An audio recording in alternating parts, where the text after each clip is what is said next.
টিভিতে সকলকে স্বাগত। বেঙ্গল এক্সপ্রেস নিয়ে রয়েছে আমি অঞ্জন আপনাদের সঙ্গে। যে খবরের দিকে প্রথমেই নজর রাখবো, একেবারে সকাল থেকে সন্ধে অবধি এখন ঠিক ঘড়ির কাঁটায় 7:10 এবং এই সময়তে দাঁড়িয়ে কি বলছে রাজ্যের এই অবস্থা, সরাসরি জ্যোতিপ্রিয় মল্লিকের বিষয়ে কি খবর রয়েছে। রাজ্যের প্রাক্তন খাদ্যমন্ত্রী তথা বর্তমানে রাজ্যের বনমন্ত্রী জ্যোতিপ্রিয় মল্লিকের বাড়িতে তল্লাশি চালিয়ে দুটি সংস্থার রাবার স্ট্যাম্প, দুটি মোবাইল ফোন এবং একেবারে নগদ 1,00,000 টাকা উদ্ধার করেছেন ইডি আধিকারিকরা। খবর ইডি সূত্রে, এই ফোন দুটি ফরেন্সিক পরীক্ষার জন্য পাঠানো হবে। রাবার স্ট্যাম্প দুটি যে সংস্থা, সেই সংস্থার সঙ্গে জ্যোতিপ্রিয়র এবং তার পরিবারের কী সম্পর্ক তা তদন্ত করে দেখা হচ্ছে। এছাড়াও হাওড়ায় জ্যোতিপ্রিয় ঘনিষ্ঠ অভিজিৎ দাসের বাড়িতে মিলেছে ডায়েরি, তাতে বালু, যা জ্যোতিপ্রিয় মল্লিকের ডাকনাম বলে একজনের নাম উল্লেখ রয়েছে। তাকে কত টাকা দেওয়া হয়েছে তাও সেই ডায়েরিতে লেখা রয়েছে। সকাল থেকে এখনো অবধি একেবারে দহরম মহরম পরিস্থিতি চলছে সমস্ত রাজ্যে। তার কারণ প্রাক্তন খাদ্যমন্ত্রী এবং এই মুহূর্তের বনমন্ত্রী সরাসরি গ্রেপ্তার ইডির হাতে। এ বিষয়ে বিস্তারিত কথা বলবো। একেবারে এই মুহূর্তে অ্যাপেলো হাসপাতালের সামনে গ্রাউন্ড জিরোতে রয়েছে আমাদের প্রতিনিধি অভ্রদীপ। অভ্রদীপ, তোমার কাছে যে প্রথম প্রশ্ন রাখবো, সরাসরি যা দেখা গিয়েছিল যে সকাল থেকে এখনো পর্যন্ত ইডি তাকে গ্রেপ্তার করেছে এবং বিভিন্ন জায়গায় নিয়ে যাওয়া হচ্ছে, ব্যাংশাল আদালতেও তোলা হয়েছিল। তারপরে তাকে বলা হয় তার শারীরিক অবস্থা খারাপ হয়ে যায়। একেবারে 6 তারিখ অবধি, অর্থাৎ 10 দিনের এই গ্যাপের মধ্যে তাকে হেফাজতে রাখা হবে, এই কথা শুনেই তিনি অজ্ঞান। তারপরে তাকে কমান্ড হাসপাতালে নিয়ে যাওয়ার কথা ছিল, তারপরে সেখান থেকে হয়ে গেল অ্যাপেলো হাসপাতাল। কি জানা যাচ্ছে?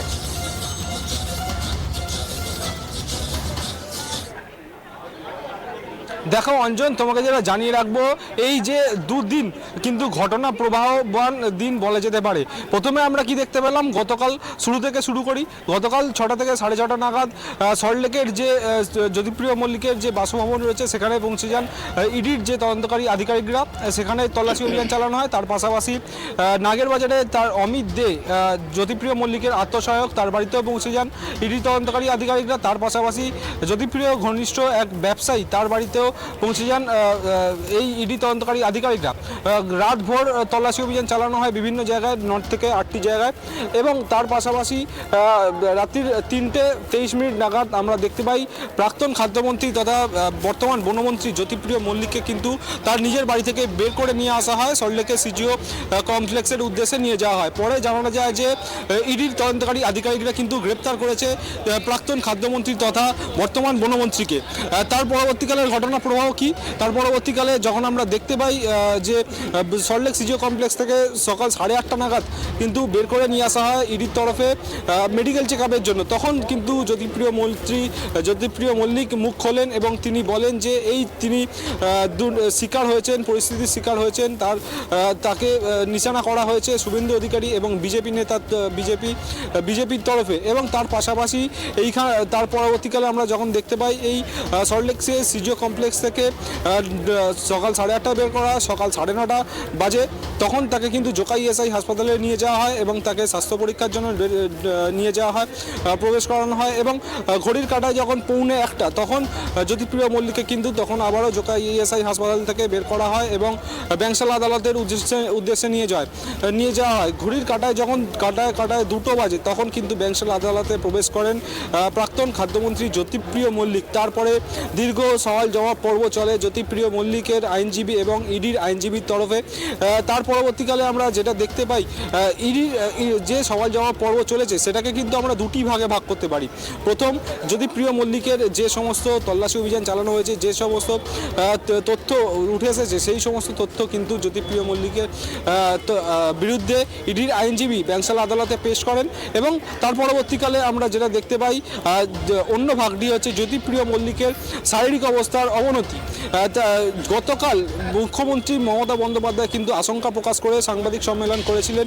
তার পরবর্তীকালে আমরা দেখতে পাই একেবারে সেই রকম ভাবেই কিন্তু জ্যোতিপ্রিয় মল্লিকের আইনজীবীরা জোকাই ইএসআই হাসপাতাল, যেটা ইডির পছন্দের হাসপাতাল এবং যেটা SSKM হাসপাতাল, এই দুটি হাসপাতাল বাদ দিয়ে ইডির পছন্দ অনুযায়ী যে কোনো হাসপাতালে তার আর একটা মেডিকেল চেক আপ করানোর জন্য কিন্তু আবেদন জানান আদালতের কাছে। তখন কিন্তু ইডির যে বিচারক রয়েছেন তিনি নির্দেশ দেন যে আলিপুরের যে আলিপুর কমান্ড হসপিটালের যে কমান্ড্যান্ট রয়েছেন তাকে স্পষ্ট নির্দেশ দেন যে এই 24 ঘন্টার মধ্যে মেডিকেল বোর্ড গঠন করতে হবে এবং সেই মেডিকেল বোর্ডে জ্যোতিপ্রিয় মল্লিককে এতদিন ধরে যারা যে চিকিৎসক দেখছেন তার পরামর্শ নিতে হবে। তার সঙ্গে থাকবেন এই যে জ্যোতিপ্রিয় মল্লিকের স্ত্রী এবং কন্যা, তাদেরও পরামর্শ চাইলে নিতে পারে এই মেডিকেল বোর্ডে চিকিৎসা করা হবে এবং 24 ঘন্টার মধ্যে সেই মেডিকেল বোর্ড গঠন করে রিপোর্ট জমা দিতে হবে আদালতে। তার পরবর্তীকালেই ইডির তরফে ইডি কাস্টাডির আবেদন জানানো হয় এবং বিরোধিতা করা হয় জ্যোতিপ্রিয় মল্লিকের আইনজীবীর তরফে। কিন্তু পরবর্তীকালে আমরা দেখি বিচারক বলেন যে 10 দিনের ইডি কাস্টাডি, অর্থাৎ 6 নভেম্বর পর্যন্ত ইডির কাস্টাডিতে থাকতে হবে প্রাক্তন খাদ্যমন্ত্রী বনমন্ত্রী জ্যোতিপ্রিয় মল্লিককে। তখনই কিন্তু অবস্থার পরিণতি হয়। আমরা যেটা দেখতে পাই এজলাসের মধ্যেই জ্যোতিপ্রিয় মল্লিক অজ্ঞান হয়ে যান এবং বমি করতে থাকেন। তখনই কিন্তু আইনজীবীদের মধ্যে হই হট্টগোল শুরু হয়ে যায়। ইডির আইনজীবীদের দিকে কিন্তু জ্যোতিপ্রিয় মল্লিকের যারা আইনজীবীরা রয়েছেন তারা সেম করে চিৎকার করতে থাকেন এবং সেই এইরকম একটা পরিস্থিতির সৃষ্টি হয় আদালত কক্ষে। তারপরে একটু ফাঁকা জায়গায় নিয়ে আসা হয় জ্যোতিপ্রিয় মল্লিককে। প্রথমে যেটা বিচারকের নির্দেশের পর যে ইডি কাস্টাডির নির্দেশের পর আমরা যেটা দেখতে পাই, এবার আদালতের বাইরে চিত্রটা তোমাকে বলছি। আদালতের বাইরে ইডির যে গাড়িতে করে প্রাক্তন জ্যোতিপ্রিয় মল্লিক এসেছিলেন ব্যাংশাল আদালতে, সেই গাড়ি কিন্তু লাগানো ছিল। পাশে ছিল কলকাতা পুলিশের আধিকারিকরা এবং যে সিআরপিএফের যে কমান্ড্যান্টরা রয়েছেন তারা কিন্তু ছিলেন নিরাপত্তার জন্য। তারপরে আমরা দেখতে পেলাম সেই গাড়ি কিন্তু সরে গেল। তারপরে কলকাতা পুলিশের যে একটি নন এসি অ্যাম্বুলেন্স রয়েছে সেটি এসে দাঁড়ালো। মনে করা হলো যে এই গাড়িতেই করেই হয়তো জ্যোতিপ্রিয় মল্লিককে নিয়ে যাওয়া হবে আলিপুরের কমান্ড হাসপাতালে। তার পরবর্তীকালে দেখতে পেলাম আমরা সেই অ্যাম্বুলেন্সে সরে গেল। তার পরবর্তীকালে এলো একটি কলকাতা পুলিশের একটি এসি অ্যাম্বুলেন্স। তার পরবর্তীকালে জানা যায় যে বিচারকের কাছে গিয়ে অনুমতি নিয়েছে ইডি আধিকারিকরা এবং তারা অন্যদের জানিয়েছে যে আলিপুরের কমান্ড হসপিটাল নয়, আলিপুরের এই বাইপাসের ধারে যে বেসরকারি হাসপাতাল যার সামনে আমরা সরাসরি দাঁড়িয়ে রয়েছি এই মুহূর্তে, সেই বেসরকারি হাসপাতালেই কিন্তু নিয়ে আসা হবে প্রাক্তন খাদ্যমন্ত্রী জ্যোতিপ্রিয় মল্লিককে। এবং আমরা তারপরেই দেখতে পাই যে এই ব্যাংশাল আদালতের ওপরে এই হাসপাতাল যে অ্যাম্বুলেন্সের থেকে যে স্ট্রেচার বার করে কিন্তু আদালত কক্ষের উদ্দেশ্যে নিয়ে যাওয়া হয়। তার কিছুক্ষণ পরেই কিন্তু আমরা দেখতে পাই স্ট্রেচারে শুয়ে কিন্তু জ্যোতিপ্রিয় মল্লিক নিচে নেমে আসেন এবং সঙ্গে ছিলেন তার স্ত্রী ও মেয়ে। সেই অ্যাম্বুলেন্সে করেই কিন্তু তার স্ত্রী ও মেয়ে ইতিমধ্যেই এই হাসপাতালের ভেতরে রয়েছেন এবং তার চিকিৎসার প্রক্রিয়া কিন্তু শুরু হয়েছে। অঞ্জন, একেবারেই তুমি যে চিত্র দেখাচ্ছ সরাসরি অ্যাপোলো হসপিটালের সামনে তুমি দাঁড়িয়ে রয়েছো এবং যে জানতে চাইবো তিনি কি পৌঁছে গিয়েছেন কমান্ড হাসপাতালের থেকে তরফ থেকে, এখন কি সরাসরি অ্যাপোলো হাসপাতালের দিকে পৌঁছে গিয়েছেন সেরকম কোনো খবর রয়েছে?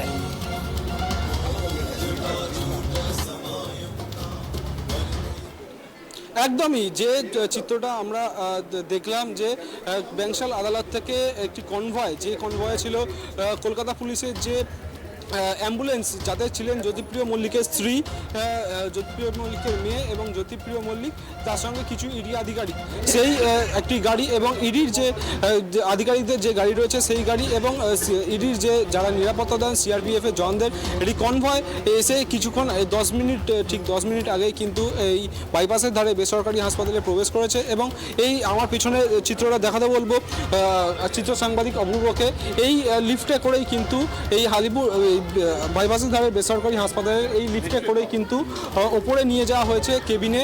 তার চিকিৎসার প্রক্রিয়া কিন্তু ইতিমধ্যেই শুরু করা হয়েছে। তবে যেটা মনে করা হচ্ছে, যেটা রাজনৈতিক মহল যেটা মনে করছে ইডি জ্যোতিপ্রিয় মল্লিকের কিন্তু এটা একটা কৌশল হতে পারে। ইডি আধিকারিকরা চাইছেন বাকিবুর রহমানের সঙ্গে কিন্তু জ্যোতিপ্রিয় মল্লিককে সরাসরি মুখোমুখি বসিয়ে জিজ্ঞাসাবাদ করানোর জন্য চেষ্টা করছে। জ্যোতিপ্রিয় মল্লিক কিন্তু সেখানেই টাইম বাই করতে চাইছেন, যে রাজনৈতিক মহল যারা যেটা মনে করছে, যারা তৃণমূলের বিপক্ষে, তারা কিন্তু বিরোধী দল, তারা কিন্তু একাংশ মনে করছে এটাই, যে জ্যোতিপ্রিয় মল্লিক টাইম কিল করতে চাইছেন যাতে বাকিবুর রহমানের সঙ্গে তাকে মুখোমুখি আপাতত বসতে না হয়। তার জন্যই কিন্তু টাইম কিল করার চেষ্টা করছেন জ্যোতিপ্রিয় মল্লিক, যেটা বিরোধী পক্ষ মনে করছে। অঞ্জন, একেবারেই অপ্রদীপ, নিঃসন্দেহে তার শরীর খারাপ হয়ে গিয়েছে, এটি দুঃখজনক বিষয়। কিন্তু এই দুঃখজনক বিষয়ের মধ্যেও একটা প্রশ্ন বড্ড দানা বাঁধছে। ঠিক 6ই নভেম্বর অবধি একেবারে 10 দিনের হেফাজত, তারপরেই তিনি অজ্ঞান হয়ে গেলেন, বিষয়টা একটু সন্দেহজনক। স্বাভাবিকভাবে বিরোধী দলনেতারা বলবে এই কথাগুলো, কিন্তু সত্যি সত্যি কি তাই, নাকি সত্যি সত্যি তার সত্যি শরীর খারাপ? তার কারণ গতকালই কিন্তু প্রেস কনফারেন্স করে মমতা বন্দ্যোপাধ্যায় বলেছিলেন, বালু অর্থাৎ সরাসরি জ্যোতিপ্রিয় মল্লিকের ডাক নাম ধরেই কিন্তু তিনি বলেছিলেন যে তিনি স্বাভাবিকভাবে অসুস্থ, তার সুগার রয়েছে। এবং যে হুঙ্কার তিনি দিয়েছিলেন সরাসরি বিজেপি থেকে শুরু করে ইডি আধিকারিকদেরতে, যে তারা যদি কোনো কারণে কোনোভাবে বিভ্রান্ত হয়, অর্থাৎ জ্যোতিপ্রিয় মল্লিকের পরিবার এবং জ্যোতিপ্রিয় মল্লিক যদি কোনোভাবে ট্রমাটাইজ হয়, জ্যোতিপ্রিয় মল্লিকের যদি সত্যি আবার শারীরিক অবস্থা খারাপ হয়ে যায়, তাহলে কিন্তু প্রবলেম হবে। আরও একটি বিষয় এখানে যেখানে বলার, যে মমতা বন্দ্যোপাধ্যায় ইতিমধ্যে কার্নিভেলে রয়েছেন এবং কার্নিভেলে থেকেও আপাতত মুখ্য সচিবদের সঙ্গে দফায় দফায় বৈঠক চলছে। দুটো বিষয় একসাথে, অপ্রদীপ।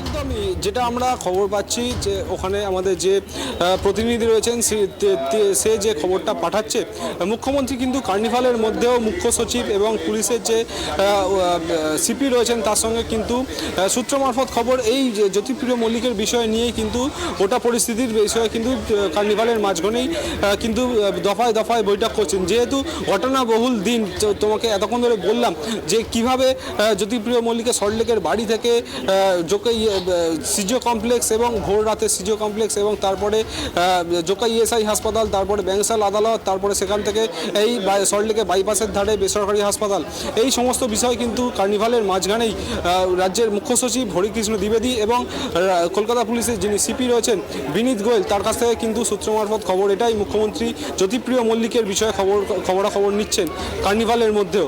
অঞ্জন, আরও একটি বিষয় এখানে বলার বাহুল্য, যে বারবার দেখা যাচ্ছে অক্টোবর মাস, এই অক্টোবর মাস কোনো একটা জায়গায় কি তৃণমূলের জন্য শনি সাড়ে সাতি লেগে গিয়েছে। তার কারণ এর আগেও আমরা দেখেছি পার্থ চট্টোপাধ্যায় থেকে শুরু করে অনুব্রত মণ্ডল, জীবন কৃষ্ণ, তাদের ম্যাক্সিমাম যদি ডেট, একেবারে সম্ভাব্য ডেটগুলো যদি দেখা যায়, তাহলে সেগুলো সব অক্টোবরের দিকেই। এবং আজও অক্টোবর, একেবারে 27শে অক্টোবর, কাকতালীয়ভাবে হলেও অক্টোবর মাসটাই কি শনির সাড়ে সাতি লেগে রয়েছে? প্রশ্ন কিন্তু থাকছে অপ্রদীপ।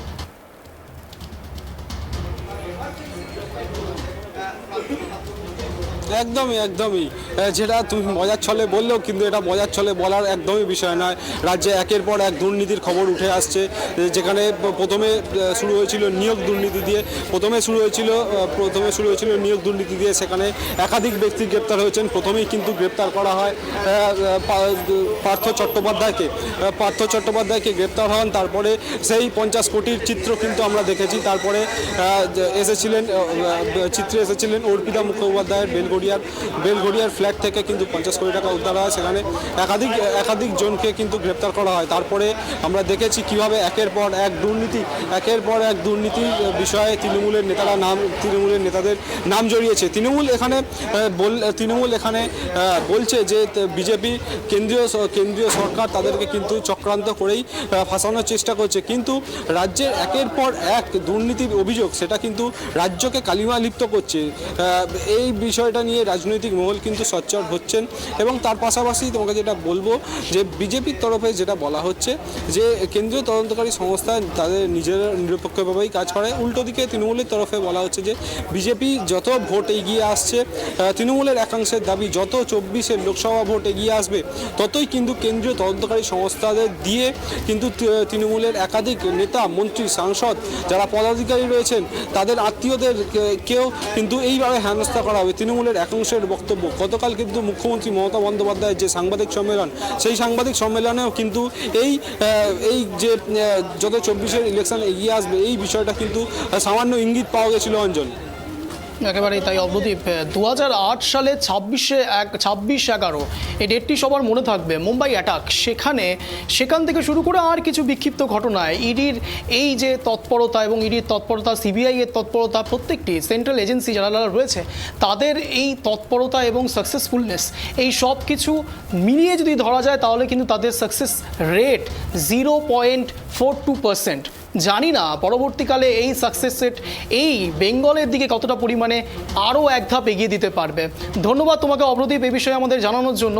এবং যে চিত্র আপনাদেরকে দেখাচ্ছি সরাসরি ট্রাইব টিভির পর্দায় যে এক্সক্লুসিভ চিত্র আপনাদেরকে বারবার আমরা দেখানোর চেষ্টা করছি, বোঝানোর চেষ্টা করছি, জ্যোতিপ্রিয় মল্লিক ওরফে বালু, অর্থাৎ এই ব্যক্তি সত্যি কি কোনো রকম দুর্নীতির সঙ্গে যুক্ত, নাকি দুর্নীতির সঙ্গে যুক্ত নয়, সত্যি কোনো ষড়যন্ত্রের শিকার, এই সব কিছু তো তদন্ত সাপেক্ষ। কিন্তু যে প্রশ্ন এখানে উঠছে বারবার, তৃণমূল কংগ্রেসের দিকেই কেন আঙুল উঠছে বারবার করে, তৃণমূল কংগ্রেসের নেতা নেত্রীরাই কেন বারবার করে ফাঁসছে, প্রশ্ন উঠছে নানান রকম, প্রশ্ন তুলছে তৃণমূল মহলের একাংশের দাবি, বলা বাহুল্য তৃণমূল কংগ্রেসের সবার দাবি। বিরোধী দলনেতা শুভেন্দু অধিকারীর দিকে প্রশ্ন, শুভেন্দু অধিকারীকে সরাসরি আঙুল এবং সরাসরি বিজেপি নেতৃত্বদের, এবং তার থেকেও বড় কথা সেন্ট্রাল এজেন্সিকেও সরাসরি বিজেপির মালিকিয়ানা ভেবে তাদেরকেও কটাক্ষ করা হয়েছে বারংবার।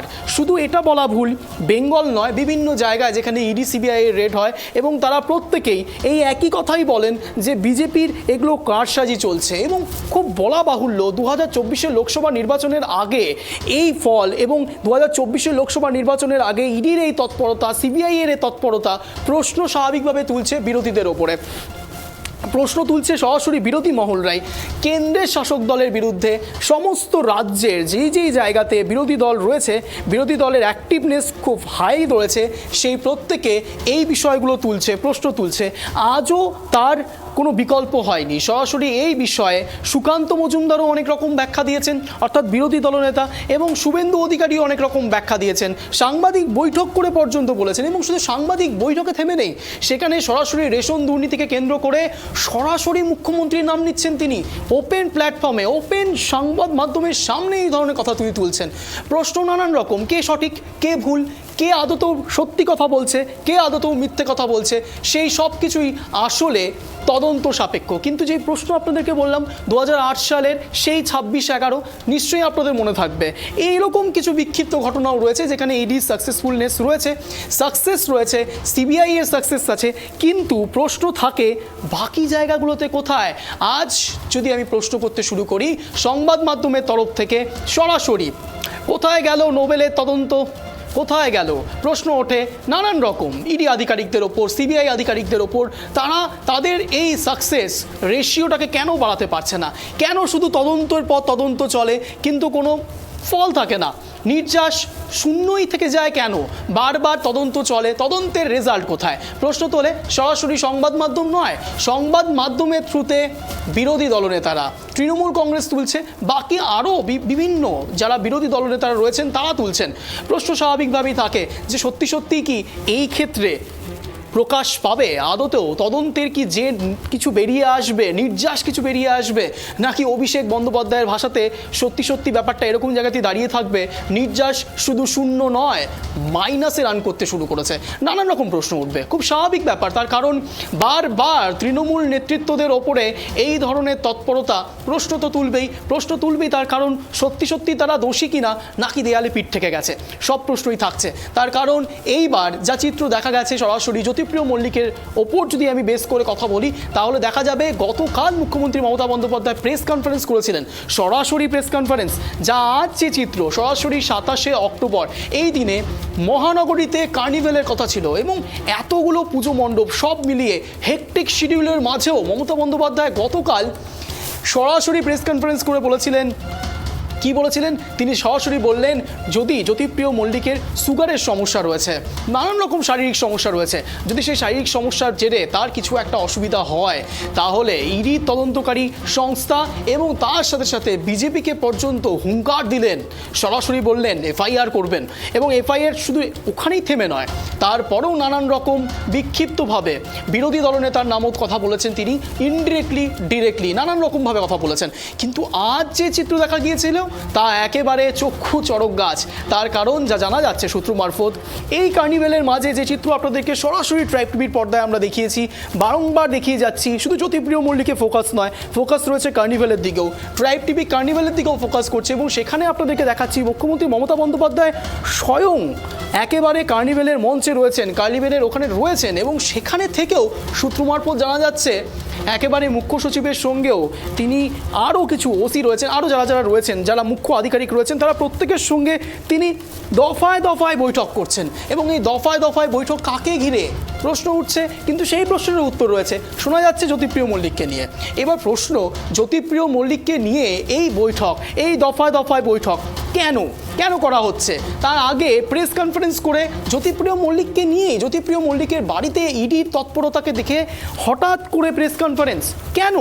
তার আগেও তো ফিরহাদ হাকিমের সময়ও এরকম হয়েছিল, ফিরহাদ হাকিমের সময়ও তো ইডি গিয়েছিল, সিবিআইও গিয়েছিল। তাহলে প্রশ্ন ওঠে সেই সময় কেন কখনো প্রেস কনফারেন্স নয়? ফিরহাদ হাকিমের সময়তে সরাসরি একেবারে রাজ্যপাল, একেবারে রাজভবনের সামনে অভিষেক ব্যানার্জি বসেছিলেন, ধর্ণা দিচ্ছিলেন এবং সেই মতো অবস্থাতে সমস্ত নেতৃত্বরা ওখানে বসেছিলেন। সেই সময়তে তার বাড়িতে যখন রেড চলছে, অর্থাৎ সরাসরি তদন্ত চলছে ফিরহাদ হাকিমের বাড়িতে, সেই সময় কোনো রকম স্পিক টু নট ছিলেন সরাসরি অভিষেক ব্যানার্জি এবং বললেন, কখন বললেন? যখন সবাই বেরিয়ে গেলেন, ইডি আধিকারিকরা বেরিয়ে গেলেন, সমস্ত তদন্তকারী সংস্থার লোকেরা বেরিয়ে গেলেন, ঠিক তখন উনি কথা বলে উঠলেন এই বিষয়ে সরাসরি বলবে ফিরহাদ হাকিম। এবং তারপরেও প্রশ্ন থাকলো কেন ফিরহাদ হাকিম নিয়ে স্পিক টু নট প্রশ্ন ছিল তখন, কিন্তু জ্যোতিপ্রিয় মল্লিকের বেলায় একটু জোনারটা আলাদা হয়ে গেছে। সেখানে সরাসরি মুখ্যমন্ত্রী মমতা বন্দ্যোপাধ্যায় প্রেস কনফারেন্স করলেন, পরের দিন আবার এই কার্নিভেলের সময়তে, যেখানে কিনা একেবারে হেক্টিক শিডিউল, ব্যস্ত সমস্ত মহানগরী, সেই সময়তেও বসে স্বাভাবিকভাবে, বিস্তরভাবে, একেবারে বিক্ষিপ্তভাবে দফায় দফায় বৈঠক করলেন মুখ্যমন্ত্রী মমতা বন্দ্যোপাধ্যায়। প্রশ্ন তুলছে কারা? প্রশ্ন তুলছে বিরোধী দলনেতারা, বারবার প্রশ্ন তুলছে। এর আগে আমরা দেখিয়েছি সরাসরি ট্রাইব টিভির পর্দাতে সুকান্ত মজুমদার এই বিষয়ে কি বলেছেন। সুকান্ত মজুমদার সরাসরি বলছেন কান টানলে মাথা আসবে। প্রশ্ন আমাদের সংবাদ মাধ্যমের, বাকি জনগণদের প্রশ্ন আরেকটু আলাদা। কবে মাথা আসবে? কান টানলে মাথা আসবে বোঝা গেল, তদন্তের শেষ কোথায়, কিনারা কোথায়, নির্যাস কোথায়? ইডির বা সিবিআই এর সাকসেস রেট কিন্তু সেটা বলছে না। তার কারণ আজকে যে চিত্র দেখা যাচ্ছে, শুধু তদন্ত চলছে, শুধু তদন্ত চলে যাচ্ছে, কিন্তু নির্যাস কিছু পাওয়া যাচ্ছে না। এই বিষয়ে কুণাল ঘোষ, আজ সরাসরি তৃণমূলের মুখপাত্র কুণাল ঘোষ এই বিষয়ে সংবাদ মাধ্যমের মুখোমুখি হয়েছিলেন, সাংবাদিক বৈঠক করেছিলেন। কি বললেন তিনি একবার শোনাবো। একটি গ্রেপ্তারের খবর আপনারা সকলে জানেন। আমরা খুব স্পষ্টভাবে বলছি, পুজোর রেশ এখনও চলছে। আজ কার্নিভাল, বাংলা শান্তিতে আছে, উৎসবের মেজাজে আছে। এই সময় রাজনৈতিকভাবে দেউলিয়া বিজেপি তার বৈষম্য এবং প্রতিহিংসার রাজনীতির তীব্রতা বাড়াতে এজেন্সিকে অপব্যবহার করে সম্পূর্ণ পরিকল্পিত চিত্রনাট্যে কুৎসামূলকভাবে জ্যোতিপ্রিয় মল্লিককে, মাননীয় মন্ত্রী, তাকে অ্যারেস্ট করালো। এটা পূর্ব পরিকল্পিত, সম্পূর্ণভাবে একটি মিথ্যার উপর দাঁড়িয়ে বদনাম করার চক্রান্ত। যখন দেখতে পাচ্ছেন যে জনগণ বিজেপির থেকে মুখ ফিরিয়ে নিয়েছে, তৃণমূল কংগ্রেস বাংলায় ক্রমশ শক্তিশালী হচ্ছে, বিজেপির বিধায়ক পর্যন্ত, গতকালও একজন বিধায়ক, কতুলপুরের মাননীয় বিধায়ক বিজেপির, তিনি মমতা বন্দ্যোপাধ্যায় সরকারের উন্নয়নের উপর আস্থা রেখে চলে এসেছেন তৃণমূল কংগ্রেসে সর্বভারতীয় সাধারণ সম্পাদক অভিষেক বন্দ্যোপাধ্যায়ের হাত ধরে। ফলে বিজেপি ক্রমশ কোণঠাসা। উন্নয়ন, রাজনীতি, বাংলার মানুষের সমর্থন তারা পাবে না বুঝতে পেরে এই ঠিক পুজোর মরশুমে আজকে কার্নিভাল, গোটা বাংলা তাকিয়ে, জেলায় জেলায় উৎসবের পরিবেশ চলছে, সামনে লক্ষ্মী পুজো। এই সময় তারা আবার এজেন্সি পলিটিক্স শুরু করালো। আপনারা বলুন তো, এই যে জ্যোতিপ্রিয় মল্লিকের বিরুদ্ধে রেশন দুর্নীতি বলে একটি গল্প বাজারে ছাড়া হচ্ছে, বিজেপি কুৎসা করছে, একজন মানুষকে বলুন তো, তারা কখনো এটা এই অভিজ্ঞতা হয়েছে যে রেশনে খারাপ জিনিস দেওয়া হয়েছে অথবা রেশনে জিনিস দেওয়া হয়নি? এই ধরনের কোনো অভিযোগ যেখানে বিনামূল্যে খাদ্য, মমতা বন্দ্যোপাধ্যায় সরকার বিনামূল্যে মানুষকে খাবার দেন, গরিব মানুষকে খাবার দেন, সবাইকে খাবার দেন, করোনার সময় খাবার দিয়েছেন। কারোর এই অভিযোগ নেই, কোনো বিচ্ছিন্ন ব্যতিক্রমী কোনো ঘটনা ছেড়ে দিন, যে রেশনে খারাপ চাল দেওয়া হয়, রেশনে খারাপ অমুক দেওয়া হয়, রেশনে খারাপ অমুক দেওয়া হয়, তো দুর্নীতিটা কোথায়? এবং সেটিকে বিজেপির মুখ থেকে বারবার কুৎসামূলকভাবে সামনে এনে এই পুজোর মরশুমে জ্যোতিপ্রিয় মল্লিকের মতো একজন সিনিয়র নেতা, আর অন্যদিকে সিবিআইয়ের এফআইআর নেম চোর চিটিংবাজ শুভেন্দু অধিকারী কাঁচের ঘরে বসে ঢিল ছুঁড়ে যাচ্ছে। বিজেপি কাকে চোর বলেছিল? শুভেন্দুকে চোর বলেছিল। তৃণমূল থেকে যাওয়া আরও দু একজনকে তৃণমূলে থাকাকালীন তাদের বিরুদ্ধে চুরি ইত্যাদির অভিযোগ এনেছিল, তার মধ্যে উত্তরবঙ্গের এক মন্ত্রীও রয়েছেন। তারাই তো বিজেপিতে গিয়েছে, তাদেরকেই তো রাজার পাট দিয়ে বিজেপি রেখেছে। শুভেন্দুর ভিডিও কে ছেড়েছিল? ক্যামেরা হাত পেতে ঘুষ নিচ্ছে একটা রেজিস্টার্ড চোর চিটিংবাজ শুভেন্দু অধিকারী। কে চোর বলেছিল? বিজেপি চোর বলেছিল। সিবিআই কে চেয়েছিল? বিজেপি চেয়েছিল। সিবিআই কার নামে এফআইআর করেছিল? শুভেন্দুর নামে এফআইআর করেছিল।